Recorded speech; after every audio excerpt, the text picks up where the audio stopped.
Hello and welcome to this bonus episode of the Fertility Podcast. I'm Natalie Silverman, your host. I'm working with Altrui, who do an amazing job in finding, matching and looking after altruistic egg donors with one-to-one anonymous donation. And what they wanted to do was give you a really clear insight into how their donors feel about what they do.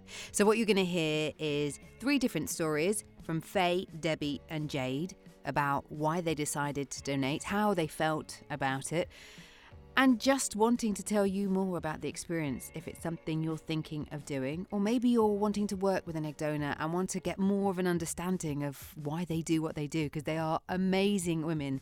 Then I hope that listening to these ladies share their stories will help answer any questions you might have. My name is Faye Mackey. I've just turned 30 years old and I was an egg donor approximately 6 years ago. So Faye, tell me about your decision to donate your eggs. At the time, I was at a stage of my life where I was single or not in the situation where I was going to start a family myself. And I considered egg donation really because I looked at the options of where might I be in a few years. As I get older, it started wondering that if I was going to start a family of my own, would I even be able to? And when I contacted some local hospitals, not everybody came back to me straight away or didn't have the same positive response that I would have hoped for, because it was quite a big decision. I contemplated, why would I go into it in the first place? And I think my motivation really was that because I'm a blood donor anyway, I kind of felt that if it was surplus to my requirements at this time, I would hate to think that I could deny somebody else of the opportunity to have a family if it was something that I was never going to be in a position to do for several years. So my decision was based on that I would love to think someone would do it for me if I was having troubles later down the line. And while I was young enough to be a donor, I thought it was the opportune moment really to get in touch with a company. I didn't have many responses from hospitals, and that's how I stumbled across Altrui. At 24, I was kind of just focused on my career. I was in a relationship, but it would never have occurred to me. So it's remarkable that it was even on your awareness level. Had you had dealings with anybody that had issues with infertility, or were you aware of the decline of your fertile age more so than maybe your average 24-year-old? I think so. I think because at the time I was working for the police force, I've always had friends or even partners that were a bit older, or they were the group of friends that I would mix with. So most of my friends were in their 30s, starting to have a family, mid-30s, and I had a friend who was unfortunately not able to conceive naturally. I spoke to them about their tough times, the weight that it would take to actually go on the list, and as a couple, how difficult the decision is when one partner is fine to reproduce, they've met their lifelong partner, they get married, and then for whatever reason they can't be compatible, or one person is infertile for whatever reason. I think it hit home there because I felt as though if I was able to give somebody the opportunity to have a child, I'm aware that I was quite young, and as you say, it's hard to really stumble across. I looked into it and had a look at infertility clinics, and there wasn't really at the time much information for donors. But when I got in touch with Altrui, they actually sent me so much information about the process. It was a bit of an eye-opener from that point forward. What, did you get a big package through the post? There was first of all an email correspondence sent directly from Alison at Altrui with all the contact details provided on there, and it just gives a slight overview of the process, the time frame that you're possibly looking at, and the sorts of people that they actually help and make a match with. And then from there, Alison invited me to actually ring them directly just so that they could discuss any questions that I might have. And again, it's funny, they kind of asked what my motivation going forward was. Why would you be interested? And they explain how other donors have felt going through the process, and I think that compelled me more to actually then be a donor. What kind of things did they say? A lot of it is the success rate, how high it is nowadays. And I think it was more that it intrigued me, the way that science is developing, and being that way inclined, I think after speaking to Altrui, it did fascinate me. It was a completely different world, but something that I'd like to have been a part of. It felt more of a community feel, and I think knowing that other people like myself had been intrigued in the first place and wanted to make a difference to somebody's life by giving them the potential of having a family, I think I really wanted to get on board with the whole idea. And did you have many questions about the process? At first I did. They were all quite quickly answered, and a lot of them are very straightforward. The big one for me was, will it affect my own fertility? And at first it was explained to me that you have to go through certain screening process anyway, so that it will identify whether you're actually able to donate in the first instance. And then when I discovered that I was able to donate, it was quite reassuring for me, knowing that at that stage I hadn't had my own children. So to then know that actually I can provide somebody else potentially with a family, but I know that I have no complications, it was a nice feeling to then think, okay, I can do this for somebody. And it gave me a bit of belief in myself that if there were no problems at that stage, maybe this was going to happen. Maybe I was actually able to help somebody and provide them with a family. All right, so you've made that decision that you're going to go ahead. I mean, the time between having the chat, getting the information, asking the questions, and then starting, was your mind made up? Did you have any doubts and stall it a bit, or did you just continue on? I think my mum was made up quite soon, because they initially take a character profile from you, and they explained that it's not just a case of matching people genetically, but it would be nice to have the same sorts of interests, and it's nice to at least share with the couple that are looking for a recipient. So it was a bit like writing a CV in many ways. I wrote what I did work-wise, what my personality was like, what my interests and hobbies were, and my history. And then from that point forward, you wait to hear back. And it was almost very exciting then that when you do hear back from Altrui, and you hear that you've got a match, it's nice to feel that somebody like-minded or someone similar to you is in that situation. And as heartbreaking as it is for them, there might be a solution to the problem that they've been worried about for so long.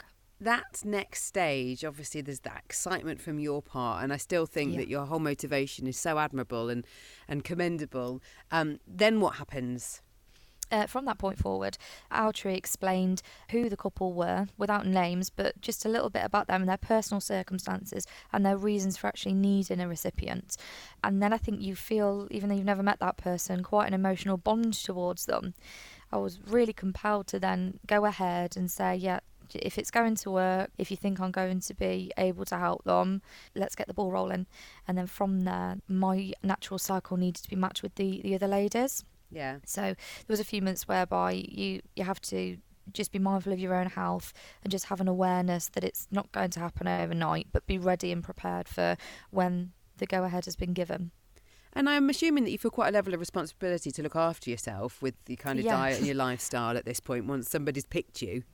Absolutely. And funnily enough, it probably did me the world of good as well, because you are mindful that you do need to exercise, eat properly, take care of your own personal and mental well-being at that stage, because you've made the decision to go ahead and help somebody else. And that was quite good. Like I said, it makes you a lot more aware of your own body. And well. what about work?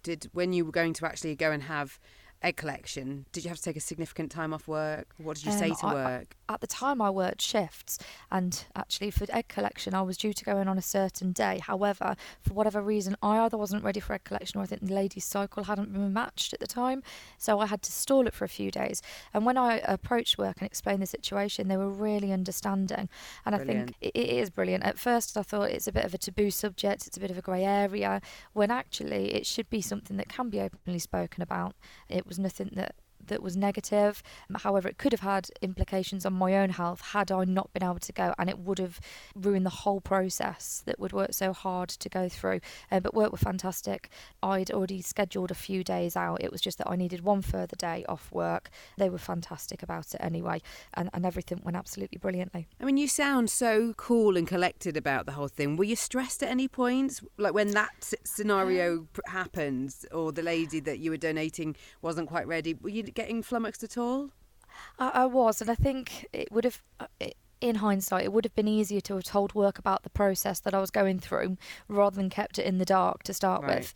I assumed that I wouldn't really need to tell them because I had a sufficient time off work afterwards. But again, once I told them, I think that was a big weight off my mind. And once I also realised that medically I had to leave, I couldn't be at work anyway, I think that I put a lot of the pressure back off myself. It was something that I knew what the end result was going to be, or hopefully going to be at the time. And then what about counselling? Because you have to have some counselling, don't you? Yeah, it's really interesting. It teaches you a lot about yourself and possibly your own morals, your own values and your own upbringing, because they ask a lot of things to do with your own background, your own relationships within the family, and it was actually a really positive experience when you do a bit of soul searching and they ask how you'd feel if a child were to contact you in sort of 18 years. It makes you then think, is it really such a bad thing? It's nothing you'd ever contemplate before. However, again, at this day and age, people come from split families and they don't always have your stereotypical family setup. And a lot of my friends were in same-sex relationships. So I think possibly times have changed and I was more open-minded myself. So it would only be the same difference as having a stepchild or adopting. If an 18-year-old then were to speak to me later down the line, if they were going to make the effort to contact me, I think it wouldn't be a negative thing. It's not anything that I've turned my back on ever. It's a positive experience for everybody. So that was the only thing that I think was the niggle for when they were talking to me. I think that's what they try and hit home with. How would you feel in 18 years? And I think, well, again, it's not, I don't view it as my own child. This is just a gift that I've given to somebody else so that they can have a family. And then if in 18 years that person were to want to ever contact me and say thank you, then it's nothing that I'd see as a bad thing. And how often do you think about what you've done? I think most weeks from time to time. Sometimes when I see sort of other children being born, I'm kind of, I question, I wonder, like, I hope it hasn't been too much of a struggle for that couple to have children. And I think that's when it plays on my mind. But in a positive way again. It's just more that I wonder how that family are getting on. I wonder if they're okay. I wonder if they've gone on to have other children. Was the cycle that we spoke about successful, or you don't know? Yes. It was the first cycle, it was successful, and they also managed to freeze further embryos. So I know that the couple had a healthy baby on their first attempt, which was wonderful news. And then I signed a disclaimer to basically say that any of the extra frozen embryos the couple are entitled to keep, and then potentially down the line they could then use the same frozen embryos and try and have a completed family if they wanted more children. That's amazing, enabling them to continue their family. So that signing of a disclaimer, is that something that again was explained to you in the early stages of becoming a donor? It was, and it was something that I was quite keen on the basis that if they've had the upset of not being able to have their own children in the first instance, at least then it gives them a bit of hope going forward. So if they did want more than one child, theoretically at least they will all look the same and it would be no different to them. You know, they hopefully would at least have a complete family from just the one cycle of egg donation. So I knew that by donating just the once, that at least that way I knew that it might make a complete difference. So it wasn't just the one child potentially. So you and that's all you did. You've just donated once, but they had a number of obviously then frozen embryos. Yeah, I donated just the once for Altrui, and I think over time I would have donated again, but either I've been in a relationship or I wasn't too sure or couldn't get the time off work. So for different reasons, I haven't donated again. But it was something that I never did rule out either.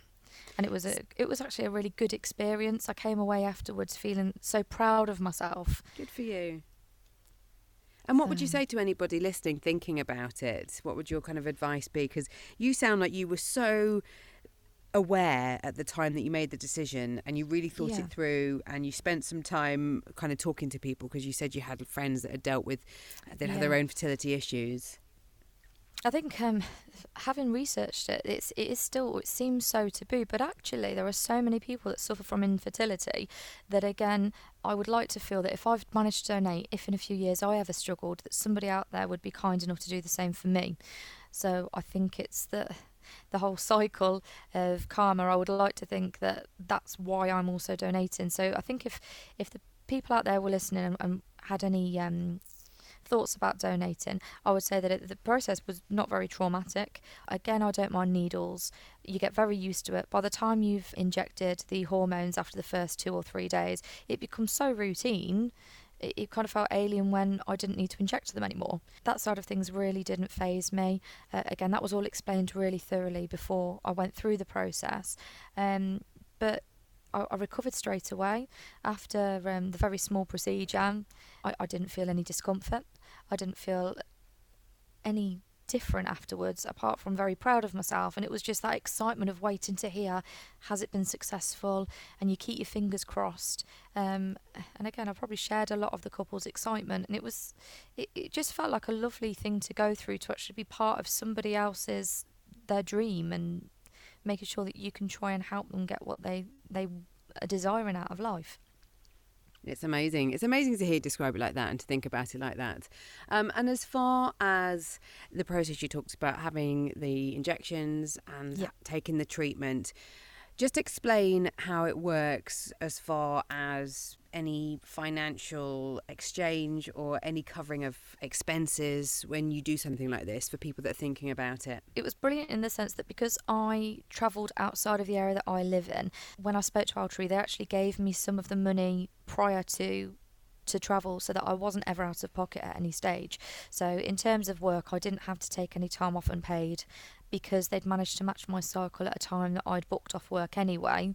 I was never sort of hit financially. I think everybody, even Altrui or other hospitals, will pay up to £750 to cover your expenses. So anything surplus, you can retain that money for yourself. But again, by the time you do travel backwards and forwards, or you might need a coffee while you're waiting for treatment and things like that, works out about even. But I think it's also important for me that I didn't do it for the financial implications. It was nice that the motivation was purely based on emotion and based on the want and desire to help somebody for the right reasons. But again, at any stage, when I spoke to Altrui, they would transfer money to me or buy the train tickets on my behalf, just Brilliant. So that there was less stress for the process, because sometimes train tickets can be very expensive at certain times of the day if you were travelling, especially around your own working hours. And especially if you've got to go last minute because the cycles have matched up and what have you. And that was also another reason. Although everything was so pre-planned, the process was really smooth from start to finish. From going down for the counselling sessions at any time, I was able to email or ring Altrui, and I always got an immediate response. And I think that felt lovely to have that support network, and it was a very personal touch that whilst I never sort of had a direct link with them, they were always there for me. And since that time, I've actually met the staff at Altrui. I've met them twice. Once was at a focus meeting, and once was recently at a Christmas get-together, which is lovely to put names to the faces, or faces to the names even, that they've been emailing me. And I think that made me feel more part of their community. There were other donors there, and you can also share the reasons and rationale as to why they donated. And I think everybody is under the same belief, and they've all got the same reasons as to why they've donated. It's quite interesting to find so many like-minded people in one room. And what about, you said you're in a relationship now, what did your partner think of what you did? He's really open-minded with it. He actually said he would love to be able to help somebody else in the future. I think it's a different world to him, but he completely understands where I'm coming from, because now I am 30 and I don't have my own children. He has an 8-year-old daughter. And he's seen it from the other side to think, well, actually, this isn't your biological daughter, but you've taken her on as your own, but he would be lost without her. So I think he appreciates that a family or a family unit and children make such a... Well, they shape your life and they change your world completely, but you wouldn't have it any other way. So I think he appreciates that whilst I don't have my own children, I have a stepdaughter, and he would understand how I feel towards the people that I've donated to, that he can appreciate that, yes, they're not my children, but I have the distance as well. It was very hard at first trying to explain that to both my partner and other people I've donated, because I try and explain that they are not my child. I haven't given them up. I see the egg donation process as a gift that you've given to somebody else, to give them the chance for a bit of magic to happen behind the scenes, and it has the potential to change their life. So he's very supportive. So supportive that he's agreed to go out and do a boot camp in the rain to give you some peace and quiet to chat to me. Give me peace and quiet. What a legend.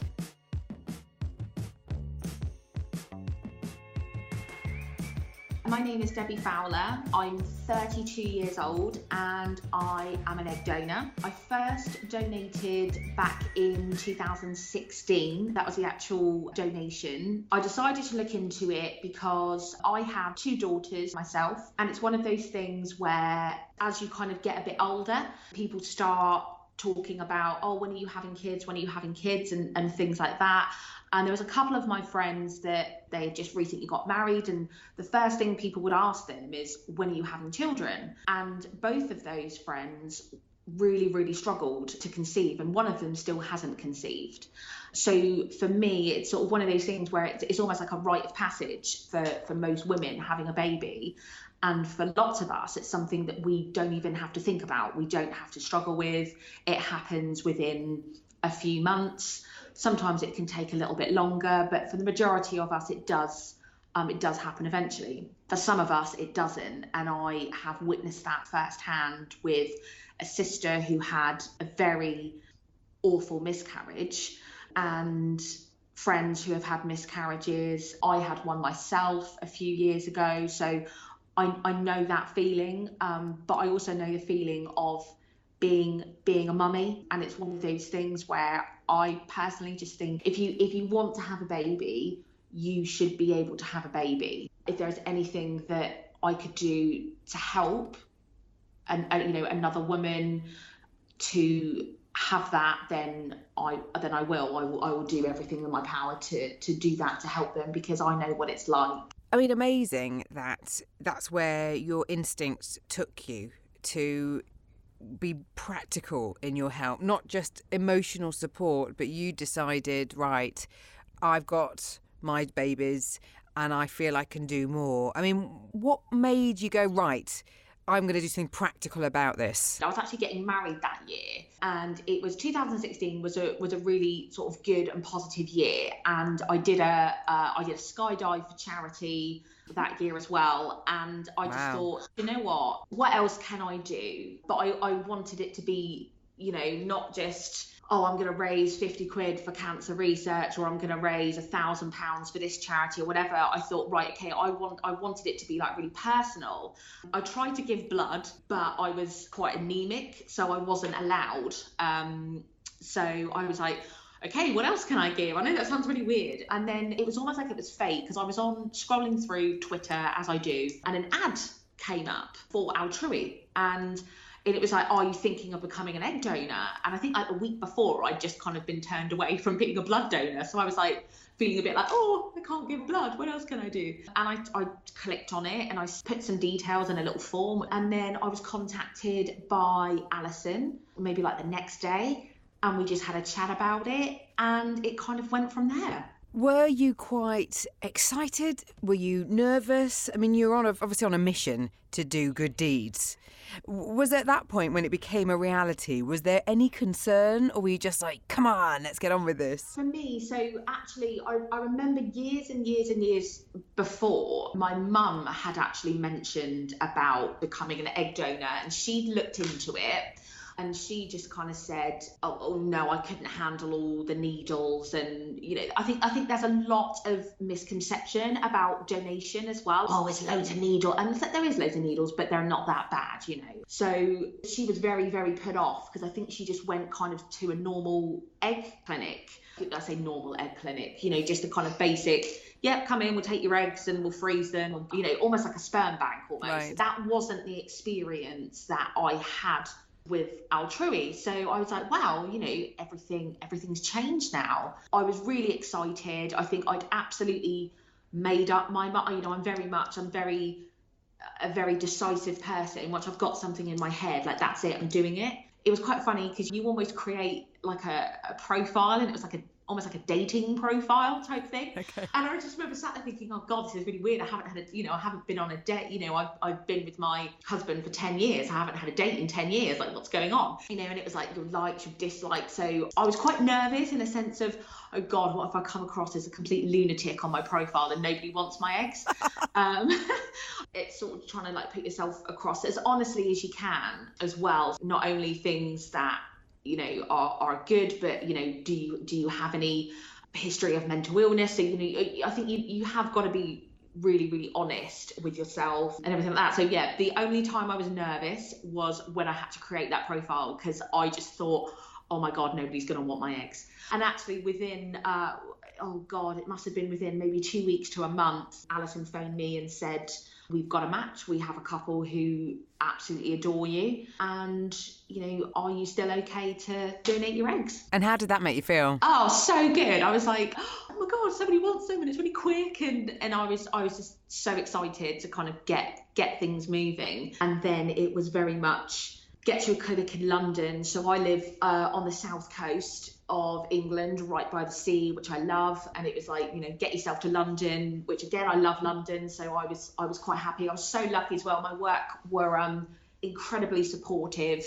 So, you know, I could shuffle meetings around and things. And as long as I didn't have any meetings, I was allowed to kind of come and go. Did you tell them what you were doing? I did, yeah. And Great. My boss at the time was a lady. So she, I think, was probably more understanding, you know, and all my colleagues thought it was amazing as well. So I had a lot of support at home and at work, which was great. So, and then it was kind of like going up to London. There's a lot of tests, things that need to be done, back and forth for the scans, which, you know, I'd probably say that was kind of I don't want to say hard, I just kind of want to say it was quite time consuming, in the sense of where I live, it's probably about 2 hour train ride from where I live. So it was kind of like going 2 hours up to London, 20-minute scan and then home again. But that's, you know, you're looking at a 4 or 5 hour round trip. Yes. But as I said, luckily work were brilliant. And actually the second time I donated, we were able to find a clinic in the nearest city to me. So I had to go up to London for the initial sort of consultation, which, you know, I was there a good few hours, so that was fine. And then I was really, really lucky because we managed to find a local clinic in Southampton, which isn't far from me at all, literally 15 minutes up the motorway. So that was a lot easier second time around. And I think because I knew what to expect as well. So how long between the first and the second? Was it because there was a match and they wanted you again, or were you just keen to donate more? I actually phoned Altrui and said, hello, remember me? I'd like to do it again, please. So it was, yeah. And then again, Alison said immediately, because I'm of Irish descent, my father's Irish, so red hair, people either want it or they don't want it, you know. Sure. The second time around, when I phoned Altrui and I said, oh, you know, I'd like to do it again, Alison immediately said, oh my God, I've got somebody in mind. Brilliant. Let me call her. And she wanted somebody with Irish blood, same as the first couple as well. And so the first time I donated was to a couple. The second time I donated was to an older lady, and she was actually single. And I just thought, wow, you know, what an amazing woman that, you know, I mean, having a baby at the, you know, even when you're, you know, 20 and with somebody, it is hard. So I believe she was in her 40s and she was single, and I just thought, that's absolutely amazing. 1 in 2 marriages end in divorce now, you know, so it doesn't kind of mean anything to me. And I just thought, wow, if this woman's willing to go through all this by herself, then, you know, absolutely I'll help her. So you've got that overall information about the couple or the individual. You talked about this lady, and what else did you find out about them? And do you then get to have more conversations, or did you want to have more conversations? I would love to meet them, absolutely. You know, the first couple and this lady, I would absolutely love to. And it was a conversation that I had with Alison. She said it was something that hasn't been done before. I received from the first couple and this lady like beautiful cards and letters. I didn't get a lot of information from Altrui because I think they've got to be really, really careful. Yeah. The whole point is that it's supposed to be kind of like an anonymous donation. But I would love to meet, especially this second lady, because I don't know what it is, but I felt really kind of the more I found out, and when I got this beautiful letter from her and she told me all about herself and how she loves to travel. I love to travel, you know, I try and do about 6 countries a year. Wow. Just like little city breaks, but it's something that I think is really, really important. It's something I do with my children as well. See different cultures. There is a huge world. It's not just our little bubble on the south coast of England, and I want them to see I didn't travel when I was young. It wasn't something that my parents were particularly into. You know, I kind of was bitten by the travel bug. I've spent my 20s and early part of my 30s just traveling, seeing as much as I can within obviously reason and budget. And I felt a real kind of connection with her, just reading her sense of humour seemed quite similar. So am I right in saying that both the couple and the lady had success with the eggs? So I believe the first couple did. Right. The lady, as far as I'm aware, hasn't been inseminated yet. She lived, I think something like she lived abroad, but she's coming back. So tell me about your family. You said you had great support at home. Your other half obviously is on board, and your daughters, do they know what mummy's doing? Yeah. So the first time I did it, my husband at the time, we're not together anymore. But you know, to be fair to him, he was very, very supportive. And understood why I wanted to do it. My new partner was unbelievably supportive and so encouraging, and you know, took my, you know, crying, oh, I'm so bloated, because unfortunately one of the side effects is, you know, when you do the injections, you're pumped full of hormones, so obviously, you know, you bloat, you're emotional. It's almost like being pregnant. He was absolutely wonderful. My children, so the first time I did it, they would have been 9 and 4. So at the time, you know, Evie who was my little one, she was far too tiny to kind of really understand. And my oldest, Caitlin, who would have been 9 at that time, sort of got it, but not really. This time, the second time around, so I donated in September of 2018. I was able to explain a lot more, especially to the older one, because she's had, you know, the sex education talks and, you know, things like that. So she was kind of able to take in a lot more. They just thought it was more on kind of like the medical side. I think they were just fascinated that, wow, you can take body parts out of you, not body parts, but, you know, you can take bits out of you and put it in someone else and it works, you know, and things like that. So I think they were fascinated sort of medically, as well as, you know, they were there, they saw, you know, what I was having to do and the injections, and I tried to include them as much as I could in it, just because I just wanted to show them it's something that I would encourage them to do as they get older as well, and hopefully seeing me do it, and, you know, seeing that it wasn't bad, and, you know, it was absolutely fine, and, you know, you didn't cry doing the injection, you know, it wasn't like a big old immunisation needle, it was fine, you know, and it was stung a bit, but you're smiling 30 seconds later. So it's something that I wanted to include them as much as I could, in the hope that they will one day want to do it themselves. I love that so much, and I think, I mean, you talk about they had sex education at school, your older daughter anyway, and one of the kind of aims of the work I do is to help with that education process, because sadly we know we are taught about not getting pregnant, and we're not really taught about that you might not be able to get pregnant. And from your point of view, you're empowering them at such an early age with that understanding that not everybody's bodies work as we'd hope they would. And I think that's such a key thing, that if we can help the younger us know more, which you're obviously doing, and I think that is really, really special, and you should be really proud of yourself for just passing that on and then being a part of it. And also as well, it's just that having that, if somebody needs help, and as I said, you know, I was trying to, especially my older one as well, and I just said, like, look, you know, mummy's going through all this, so's this other lady, because obviously they have to inject themselves just the same as me. Yeah. But the difference is that when I'm done, as soon as those eggs leave my body, they're not mine. So then it's kind of, I then have no control over what happens. And as I said, I cannot imagine being that woman every month who gets her period and just feels so hopeless.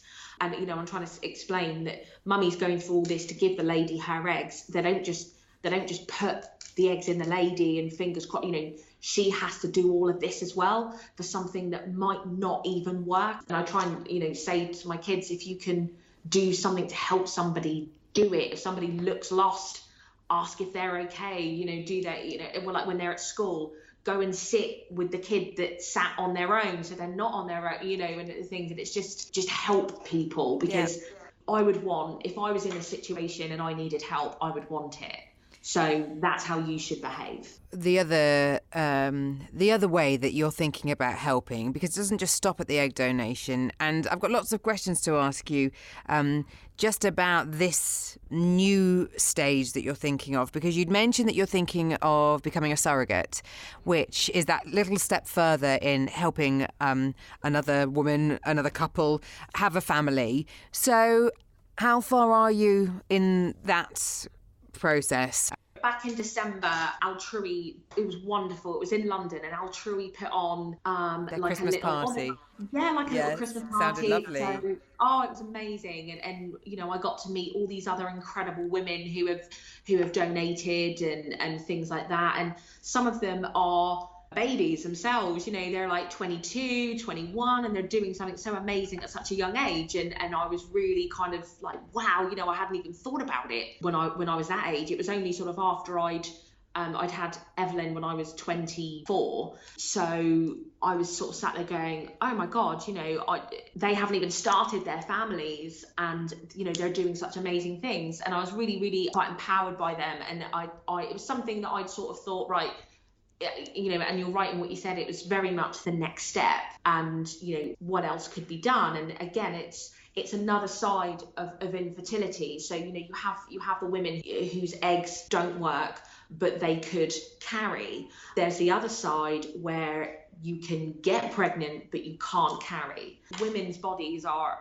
incredible, but there's so many things that can not work quite how they should. And if I've helped if I've given two people that chance of using my eggs, then there's another really important part, my uterus, that I can help with somebody who perhaps can maybe get pregnant but can't carry. That's my logic, if that makes any sense. No, it makes great sense. I've spoken to a number of surrogates, and I'm blown away by their dedication to this cause. And so, as far as your family, your support network, is everybody on board with this decision? Because you're obviously not just donating eggs, you're going to be pregnant in this space. Yeah, it's going to be a bit more involved. Absolutely. So my kids were very much like, Mummy, can we please have a holiday first? So we've been planning a trip to Mexico, which we're hoping to do at the end of the year. But it's something that I can kind of look into in the meantime, you know, whilst we wait. So the minute I come back, I can start really sort of looking into a bit further. And do you feel, I mean, you've talked about obviously the conversations you've had with Altrui about the process, and there was an element of having to kind of dig deep with that kind of profile stage, but how did you feel about the counselling support that you were given? Yeah, so I mean, I think both times, so you have to have counselling each time.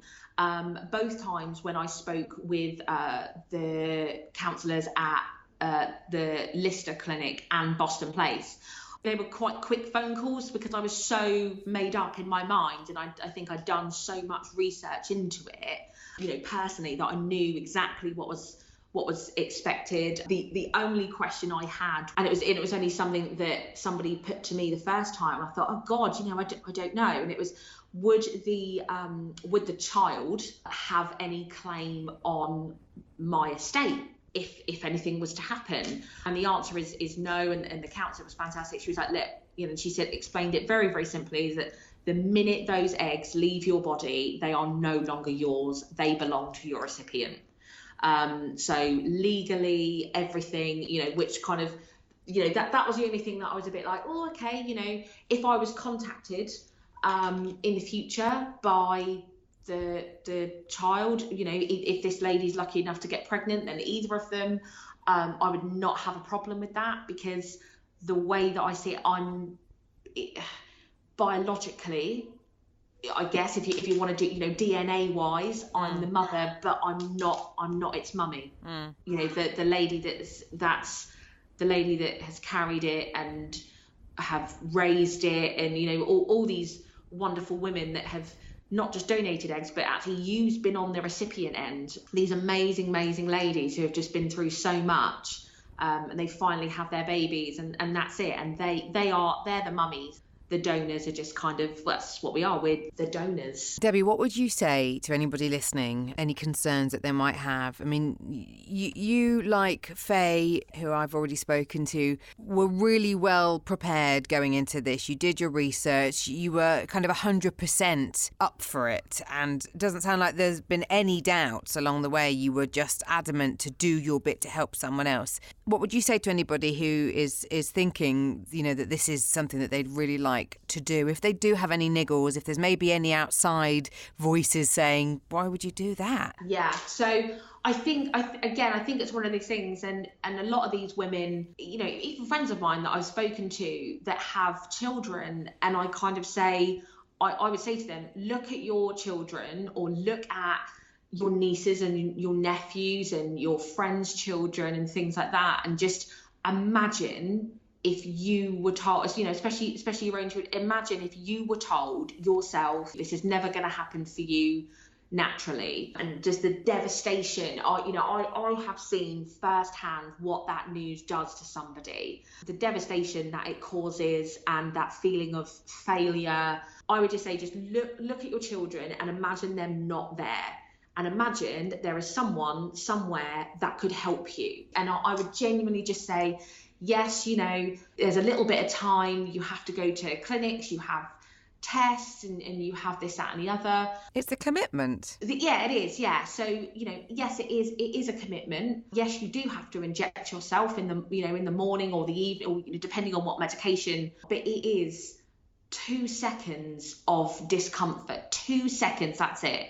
A day. And the whole process as well can be done once you have a match. It's weeks. It's not 6 months. It's not a year. It's not 2 years. It's a couple of weeks to a month, perhaps, depending on how well you take to the treatment. And that time, and when you break it down, actual time spent, because you get on with your day. You're not, I'm an egg donor and that's it for months and months and months. You're still going about your day. You're still going to work. You're still having days out with your family. Your world does not stop. It's, as I said, a few seconds out of your day, and the difference that can make to somebody else. That's what you got to think about. When I'd be injecting myself and be like, bloody hell, that stings a bit. And it would just be like, do you know what? That it's nothing. It really is nothing when you think of the chance that you'll give it. Because, even then, it's not a guarantee. You could go through all of this. And I spoke to some donors that it wasn't successful, and that's it. It either is successful or it's not. But you are giving, so you're not guaranteeing somebody has a baby, but you are giving them a chance.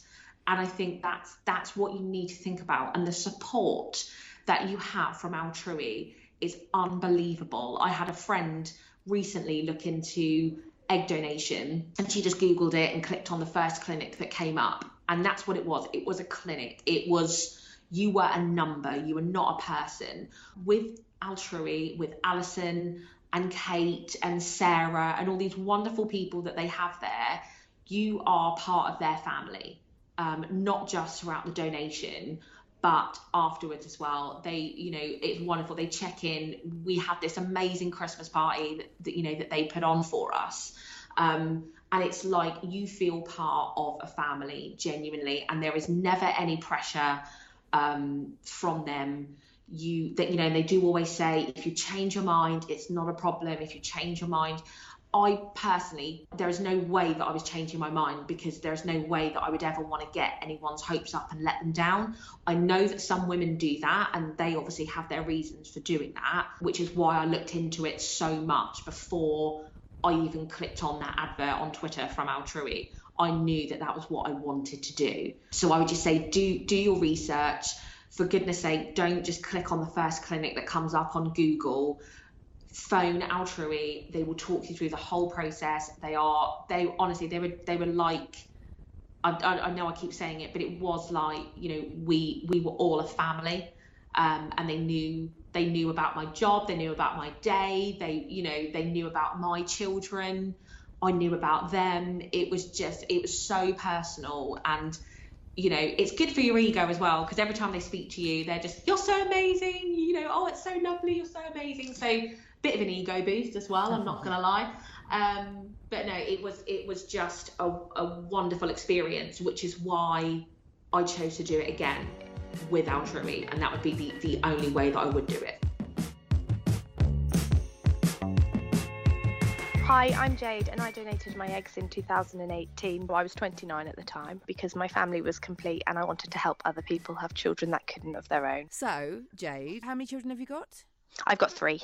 Wow, okay. So you got 3 children, yet you were still in that mindset of helping others. Had you experienced with some friends issues with some families? Yeah, a couple of my friends, one of them has just had a baby last year through IVF.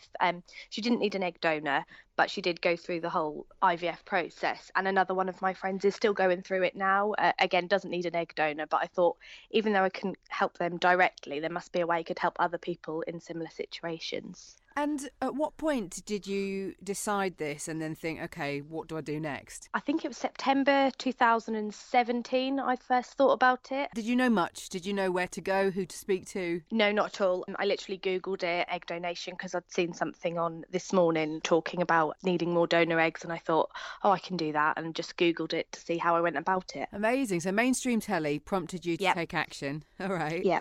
And what did you find? Was it easy to find the kind of info you were looking for? Yeah, absolutely. A couple of threads sort of came up and I just clicked on each one, read a bit about each like clinic and the different ways of doing it, and then went from there, really. How did you find Altrui and then proceed with your plans to donate with them? Because for me, it felt a lot more personal. With a lot of the clinics that I'd looked into, they had sent me information, and I just felt, although you were still helping, it was a case of you were donating your eggs and they were kind of just put in a freezer and then dished out to people as and when they needed them.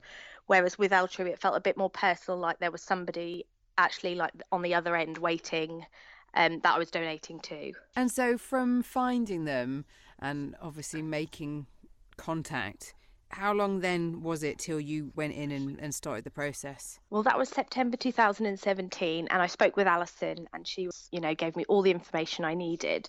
We then decided that it probably wasn't the right time straight away because my little boy was still in nursery, not full-time education, and I was going to have to travel, and I just thought childcare might be easier later on. And what are the ages of your kids? At the time, they were 12, 7 and 4. And so with what you were then going on to do, were you explaining? Because I was chatting with Debbie, who's got 2 daughters, and she was quite keen to explain to her children what she was doing. Is that something that you were doing as well?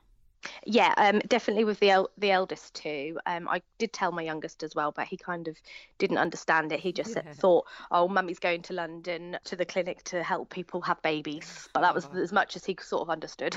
And so just tell me a bit about the logistics. Where are you based? I'm in Norwich. Right. And I donated in London. What was that whole backwards and forwards journey like for you? It was okay. It was only a couple of hours on the train, and it was kind of like a little day out, I suppose. So it wasn't a massive deal, and the trains were pretty good. You've launched into it quite enthusiastically, quite quickly. Obviously, there's conversations that you have with Altrui about what it all means. Was any of that daunting? Did you have any questions about, the process and the recipients of your egg? Yeah, to begin with, I had quite a lot of questions, but they sort of go through everything with you, and by the end of the first phone call, all my questions were answered straight away. What kind of things were you curious about? Like if and when they could track me down, like the different sorts of medication, any side effect, if there was any contractual thing that I couldn't back out at any point, but they were amazing. When you were talking about the contractual side, and all the paperwork, was it quite overwhelming? No, not at all. It was nothing like that. They were they kept saying, oh, you don't have to do this. You're amazing for doing this. If you change your mind, that's fine. Just let us know. There was no pressure whatsoever.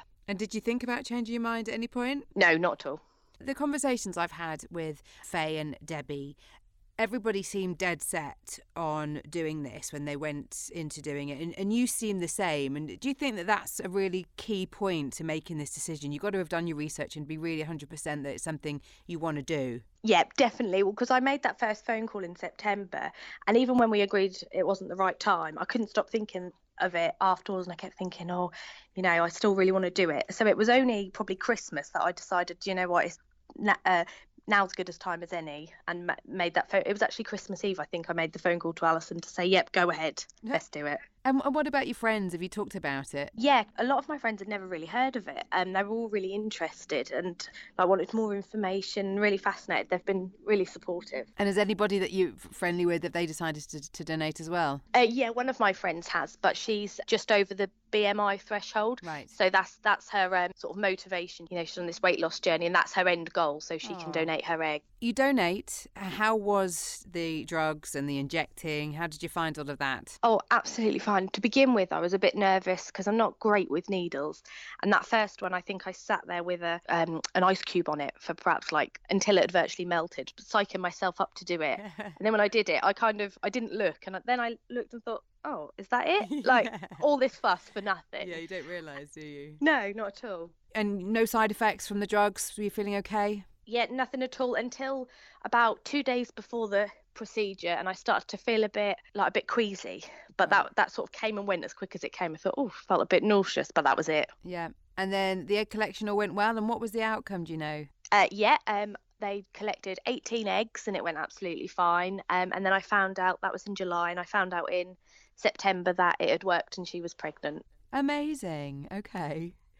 So that obviously is the ideal, because one of the things that it's important to highlight is that, you know, that's the ideal, that we want to achieve a pregnancy, but it doesn't always work. And did you have any correspondence with the recipient? Yeah, when I first left the clinic and got home, about 2 days later I had a little letter in the post, or it looked like a little miniature parcel, and to begin with I thought it was my passport, so I didn't even open it. I just chucked it on the side and thought I'll open it later. And then when I opened it, it was a little letter, and it a card, and it said, from Altrui, it's been a pleasure to pass this on to you, because it had gone via them. And there was a lovely card in there saying thank you for everything, how much it means, and a gift card for Harrods in London, because Alison must have mentioned that we'd planned to go back to London in the school holidays with the children, and she'd said that she wanted me to treat myself, which was nice. That's really sweet. Yeah.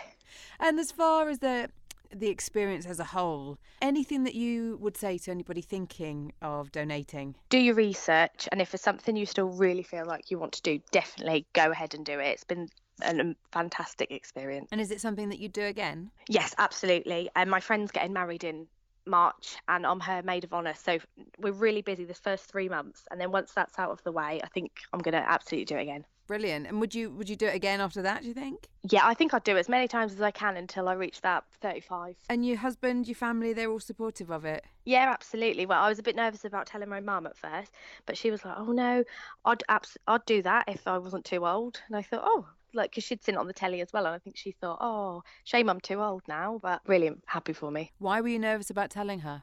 I don't know. It's just one of those things when I just assumed people would be like, oh, why? Like, not really understand why I wanted to do it, but none of them did. They were all really interested and supportive. So do you think that really any concern people might have that other people might think this is a strange thing to do, it's kind of imagined, and that most people just see that this is a really amazing thing to do, and you just need to know how to go about it and who's there to support you? Yeah, definitely. As soon as I had all the information, I thought, it was already something I wanted to do, but that just confirmed it. If you have any questions following what you've heard Faye, Debbie and Jade talk about, do contact Altrui, altrui.co.uk. Tell them that you've heard this podcast and ask to speak to Alison or one of her members of staff.